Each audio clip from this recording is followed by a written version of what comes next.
Hi, இன்னைக்கு நம்ம பார்க்க போகிறது 9th ஸ்டாண்டர்ட் மேக்ஸ் எக்ஸசைஸ் 9.2 ப்ராபபிலிட்டியில் ஃபர்ஸ்ட் சம் பார்க்க போகிறோம். A company manufacture 10,000 laptop in 6 months, out of which 25 of them are found to be defective. When you choose one laptop from the manufacturer, what is the probability that the selected laptop is a good one? Question என்ன கேட்டிருக்காங்க, கொஷினை நல்லா understand பண்ணிக்கிட்டா probability very simple. Company வந்து 10,000 laptop வந்து 6 மந்த்தில் வந்து manufacture பண்ணுறாங்க. அதில் 25 வந்து என்னன்னா டிஃபெக்டிவ் ஆகியிருக்குன்னு சொல்லிட்டாங்க. அது செலக்டடாக ரேண்டமாக ஒன்று சூஸ் பண்ணும்போது அது குட் ஒன்னாக இருக்க நல்ல லேப்டாப்பாக இருக்க ப்ராபபிலிட்டி என்ன, இதுதான் கொஷின். ஓகேவா? இதை ஃபர்ஸ்ட் எப்படி சால்வ் பண்ணனா, 10,000 லேப்டாப்பில் 25 மைனஸ் பண்ணால் 9,975 வரும். ஓகேவா? அப்போ 9,975 டிவைட் பை 10,000, இதுதான் ப்ராபபிலிட்டி. ஓகேவா? நம்மளுக்கு என்ன வேணுமோ அதை மேலே போட்டுக்கிட்டு டோட்டல் ஒன்று கீழே போட்டுட்டா வர்றதுதான் ப்ராபபிலிட்டி. எப்படி போடலான்னு பார்க்கலாம். First sample space n of S வந்து டோட்டல் லேப்டாப்பு 10,000 சொல்லியிருக்காங்க. அதனால என் ஆஃப் எஸ் வந்து என்னன்னா 10,000. இதில் எத்தனை டிஃபெக்டிவ் சொல்லியிருக்காங்க? டிஃபெக்டிவ் வந்து 25 லேப்டாப் வந்து டிஃபெக்டிவ் சொல்லியிருக்காங்க. ஓகே, அவங்க வந்து இப்போ ப்ராபபிலிட்டி எதுக்கு கேட்டிருக்காங்கன்னா, selected laptop is a good one. Good ஒன்னா இருக்கிறதுக்கு என்ன ப்ராபபிலிட்டி, இதுதான் கொஸ்டின் இல்லையா? First number of good one, first எத்தனை குட் ஒன்னா இருக்குன்றதை ஃபர்ஸ்ட் கண்டுபிடிச்சிடலாம். 10,000 மைனஸ் 25. அப்போ என் ஆஃப் ஏ வந்து என்னவா வந்துடும்னா 9,975. ஓகே, அதாவது இதுல ஏங்கிறது என்னன்னா, லெட் இதை கூட முன்னாடி ரைட் பண்ணிக்கோங்க. Let A be the event of selected laptop. Selected laptop is good one. First எழுதிட்டு கூட அப்புறம் என் ஆஃப் ஏ வந்து இது ரைட் பண்ணிக்கலாம். நம்மளுக்கு தேவை probability of A. Probability of A equal to n of A divided by n of S இல்லையா? N of A வந்து என்னன்னு கண்டுபிடிச்சோம், 9,975 divided by n of S. Sample space வந்து 10,000. அப்போ இதை வந்து இப்ப பாருங்க 40 இருக்கு இல்லையா? அப்போ 4 டிஜிட்டுக்கு அடுத்து பாயிண்ட் வச்சிருந்தா டிவைட் பண்ணி பார்த்தாலும் அதான் வரும். சேம் எப்படி இதை நான் போட்டேன்னா, கீழே வந்து 40 இருக்கு, அதனால மேல 4 டிஜிட்டுக்கு அடுத்து பாயிண்ட் வரும். அதுதான் இதனுடைய மீனிங். அப்போ probability of A equal to 0.9975. அதுவும் இல்லாத ப்ராபபிலிட்டினாலே அதனுடைய வேல்யூ வந்து எப்படி இருக்குன்னா 0க்கும் 1க்கும் நடுவுல தான் இருக்கும். ப்ராபபிலிட்டி வந்து எப்பயுமே சரி 0 to 1 தான் அதனுடைய வேல்யூ. ஓகே, செகண்ட் சம் பார்க்க போறோம். இன் a survey of 400 youngsters aged 16 to 20 years, it was found that 191 have their voter ID card. If a youngster is selected at random, find the probability that the youngster does not have their voter ID card. அதாவது ஒரு 400 யங்ஸ்டர்ஸ்ல 191 youngster வந்து voter ID card வச்சிருக்காங்க. ஆனா probability எதுக்கு கேட்கறாங்கன்னா, does not have their voter ID. Voter ID இல்லாதவங்களுக்கான probability என்னன்றதுதான் கொஸ்டின். இதுல வந்து ஏஜ் கொடுத்துருக்கிறது நம்மளுக்கு இதுல தேவையில்ல, இது மட்டும் பார்த்துக்கோங்க. 191 வந்து யங்கஸ்டர்ஸ் ஓட்டர் ஐடி வச்சிருக்காங்க. அப்போ ஓட்டர் ஐடி வச்சில்லாதவங்க 400 மைனஸ் 191, அப்போ 209 வரும் இல்லையா? அப்போ 209 டிவைடட் பை 400, இதுதானே ஆன்சர். அதாவது இங்க என்ன கொஸ்டின் கேட்டிருக்காங்களோ அதை மேல போட்டுக்கணும், டோட்டல் ஒன்ன கீழே போட்டுக்கணும், அதுதான் ப்ராபபிலிட்டி. ஓகே, எப்படி போடலாம்னு பாருங்க. First n of S sample space, அதாவது டோட்டல் வந்து 400 youngsters total. Number of person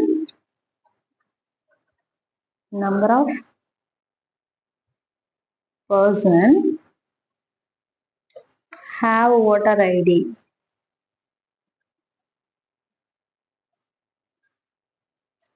voter ID வச்சிருக்காங்க 191%. okay, number of person does not have voter ID.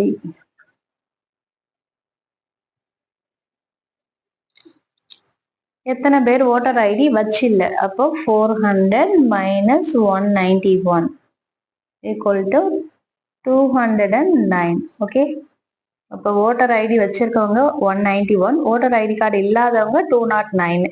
அவங்க நம்மளுக்கு எதுக்கு ப்ராபபிலிட்டி கேட்டிருக்காங்கன்னா voter ID கார்டு வச்சிருக்காங்க. அப்போ இது எல்லாமே கம்பல்சரி ரைட் பண்ணி தான் போடணும். லெட் ஏ இல்ல இ எது வேணாலும் எடுத்துக்கலாம். ஈவெண்ட்டுக்கு புக்கில் ஈன்னு தான் எடுத்துக்காங்க. இல்லை நம்ம ஏபிசி எந்த லெட்டர்ஸ் வேணாலும் எடுத்துக்கலாம். நான் ஏனே எடுத்துக்கிறேன். Let A be the event of getting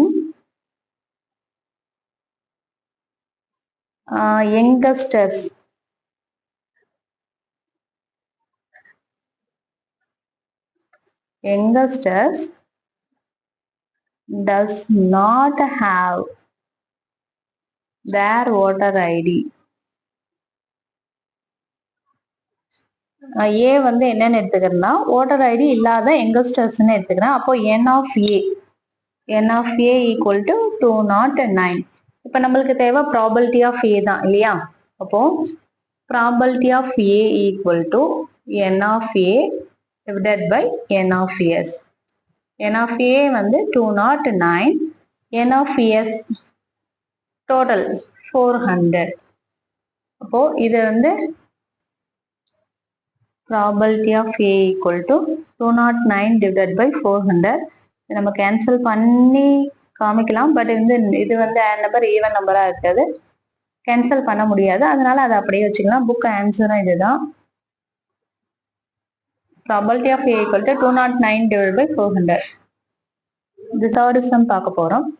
The probability of guessing the correct answer to a certain question is x by 3. If the probability of not guessing the correct answer is x by 5, then find the value of x. அதாவது ஒரு certain questionக்கு வந்து correct answer பண்றதுக்கு x by 3 chances இருக்கு, wrong ஆன்சருக்கு x by 5 chances இருக்கு. அப்போ find the value of x. அப்போ x உடைய value என்னவா இருக்கும்ன்றதுதான் question. Okay, let e be the probability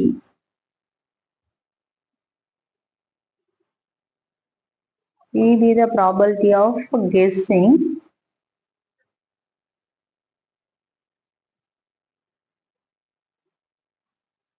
the correct answer.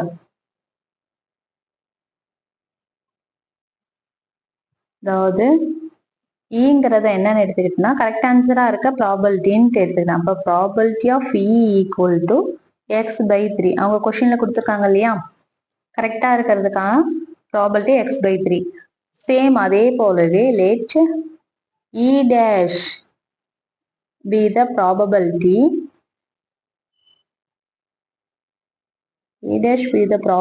Of guessing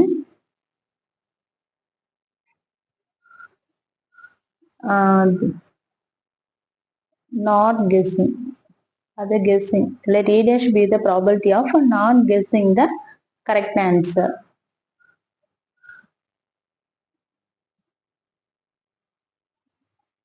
அப்போ p of e dash equal to x by 5. அவங்க இது கொடுத்துருக்காங்க. x by 3ங்கிறது கரெக்ட் ஆன்சருக்காக இருக்கிறதுக்கு சான்சஸ். இது வந்து not guessing the correct answer x by 5 ரெண்டுமே கொடுத்துருக்காங்க. அவங்க என்ன கேட்குறாங்கன்னா x உடைய வேல்யூ என்னவா இருக்கும்ன்றதுதான் கொஸ்டின். ஓகே, நம்மளுக்கு தெரிஞ்சது ஒன்று என்னன்னா p of e-யும் ப்ராபபிலிட்டி ஆஃப் e-யும் ப்ராபபிலிட்டி ஆஃப் e டேஷையும் ஆட் பண்ணா வர ஆன்சர் 1ங்கிறது நம்மளுக்கு தெரிஞ்ச விஷயம். ப்ராபபிலிட்டி ஆஃப் e டேஷ் ரெண்டுமே வந்து ஆட் பண்ணும்போது ஆன்சர் 1. அப்போ p of e என்னன்னா x by 3, p of e dash வந்து x by 5 equal to 1. Okay, இப்போ இங்க 3 இருக்கு, இங்க 5 இருக்கு இல்லையா? அப்ப என்ன பண்ணலாம்? ஸ்ட்ரெயிட்டா மல்டிப்ளை பண்ணி கிராஸ் மல்டிப்ளை பண்ணலாம். ரெண்டுத்துக்கு இல்ல எல்சிஎம் எடுத்தும் பண்ணலாம், தனித்தனியா பண்ணாலும் பண்ணலாம். நான் ரெண்டுத்தையும் இங்க கிராஸ் மல்டிப்ளை பண்றேன். 5 3s are 15. இது ரெண்டுத்தையும் மல்டிப்ளை பண்ணிட்டு இது இப்படி கிராஸ் மல்டிப்ளை தெரியும் இல்லையா? 5 into x 5x, 3 into x 3x. நடுவுல பிளஸ் இருக்கிறதுனால பிளஸ் சிம்பிள். ஓகேவா? இல்லைன்னா நான் இங்க 15 மேலையும் கீழேயும் இங்க 15 பார்த்தேன், மேலையும் கீழே 5 மல்டிப்ளை பண்ணோம். இதை வந்து 3 மல்டிப்ளை பண்ணி அப்படி போட்டாலும் போடலாம். இது ஸ்ட்ரெயிட்டா ரெண்டுத்தையும் இங்க மல்டிப்ளை பண்ணிட்டு இங்க கிராஸ் எல்லாம் மல்டிப்ளை பண்ணி ரெண்டும் ஆட் பண்ணிக்கிறேன். எது ஈஸியா இருக்கோ அதை சூஸ் பண்ணிக்கோங்க. 5 plus 3 வந்து 8x ஆயிடும். 15 அந்த டிவைட்ல இருக்கு, ஈக்குவல் கனாண்ட போகும்போது மல்டிப்ளை ஆகும். 1 into 15 15. அப்போ x equal to 15 divided by இங்க வந்து x வந்து 8 x மல்டிப்ளைல இருக்கு, 8 இந்த சைடு வரும்போது டிவைட் ஆகும். அப்போ 15 divided by 8ங்கிறது தான் இதனுடைய ஆன்சர். x உடைய வேல்யூ தானே அவங்க கேட்டிருக்காங்க. அப்போ x equal to 15 divided by 8. Fourth sum பார்க்க போறோம். If a probability of a player winning a particular tennis match is 0.72, what is the probability of the player losing the match? அதாவது ஒரு tennis மேட்ச்ல players win பண்றதுக்கான probability 0.72 சொல்லியிருக்காங்க. அப்போ losing அந்த மேட்ச்ல லூஸ் ஆகிறதுக்கான ப்ராபபிலிட்டி என்ன? இதுதான் கொஸ்டின். நம்மளுக்கு வந்து வின் பண்ணா அதாவது 1ன்னு தெரியும், ப்ராபபிலிட்டினாலே 1 இல்லையா? அப்போ 1ல இருந்து 0.72 மைனஸ் பண்ணாலே லூசிங்கான ப்ராபபிலிட்டி வந்துடும். ஓகேவா? Very simple. Okay, let E be the probability of a player winning a match. P of E equal to 0.72. அதாவது வின் பண்றதுக்கான ப்ராபபிலிட்டி அவங்களே கொடுத்துருக்காங்க 0.72. நம்ம கண்டுபிடிக்க வேண்டியது let E dash be the probability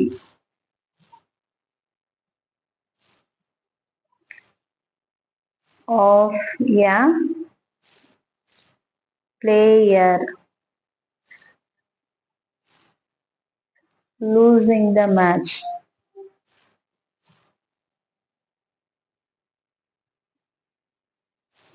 P of E dash தான் நம்ம என்ன பண்ணணும், கண்டுபிடிக்கணும் இல்லையா? P of E dash தான் தெரியாது, இதை தான் நம்ம கண்டுபிடிக்க போறோம். அப்போ நம்மளுக்கு தெரிஞ்ச ஒண்ணு என்னன்னா P of Eயும் P of E dash-யும் ஆட் பண்ணா 1ங்கிறது நமக்கு தெரியும். இங்க P of E உடைய வேல்யூ கொடுத்துருக்காங்க இல்லையா? So P of E dash equal to 1 minus equal கனாண்ட வந்தா மைனஸ் ஆகும் இல்லையா? P of E 1 minus P of E உடைய வேல்யூ 0.72. 0.72. இப்போ 1ல இருந்து 0.72 மைனஸ் பண்ணா என்ன வரும்? 0.28. ஓகேவா? அதாவது எப்படின்னா 1.00 0.72. இது 0 ஆயிடும், இது 10 ஆகும், அகைன் 9 ஆயிட்டு இது 10 ஆகும். 10ல 2 போனா 8, 9 minus 7 2 0. ஓகே, அப்போ P of E dash என்னன்னு கிடைச்சிருக்கு நம்மளுக்கு 0.28.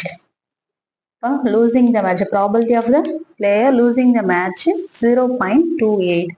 நாம் பார்க்க போறோம். 1500 families were surveyed and following data was recorded about their maids at homes. Type of maid, number of families. Part time க்கு 860, only full time 370, both 250. A family is selected at random. Find the probability that the family selected has both type of maid, part time maids, no maid.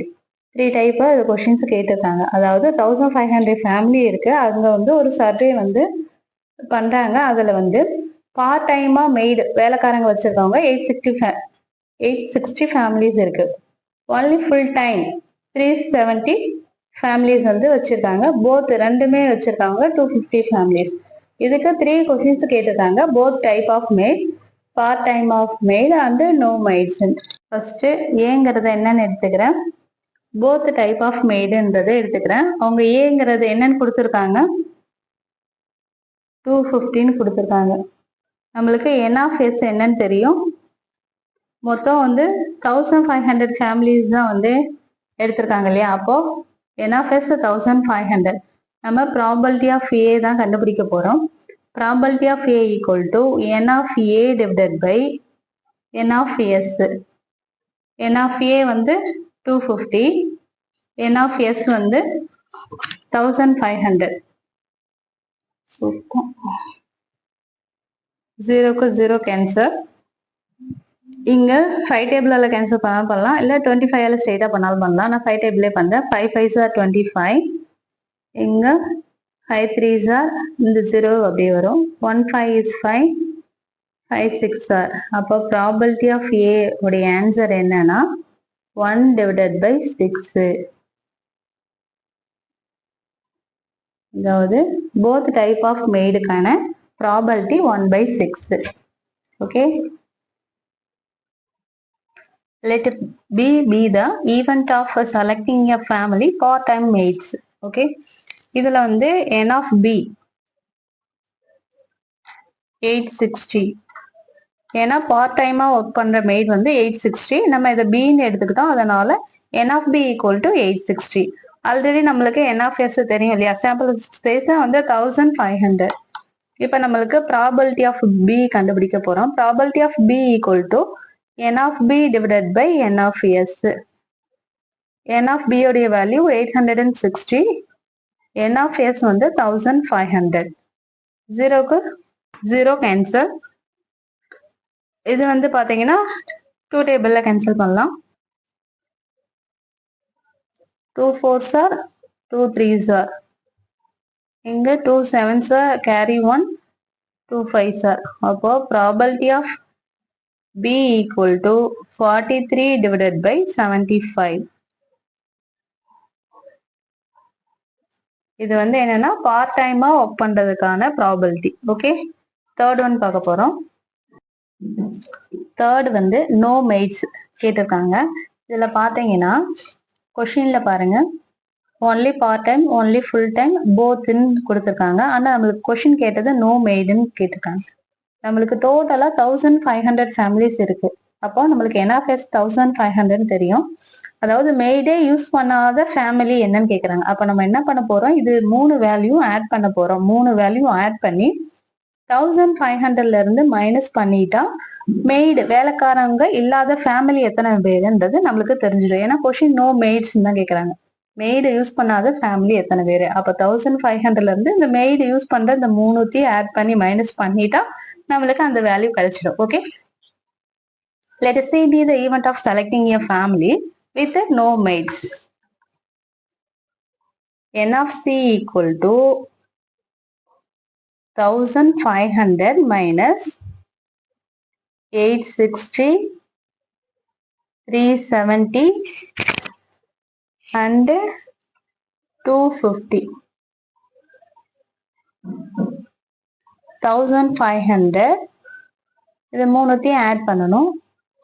860, 370 and 250. 0, 18 carry 1, 10, 40. 1480. 1500ல இருந்து 1480 minus பண்ணிட்டா 20. அப்போ 20 family தான் என்னன்னா மெய்டை use பண்ணாதவங்க. நம்ம ப்ராபபிலிட்டியில எழுதணும் இல்லையா. அப்போ probability of C equal to n of C divided by n of S. n of C 20, n of S sample space 1500.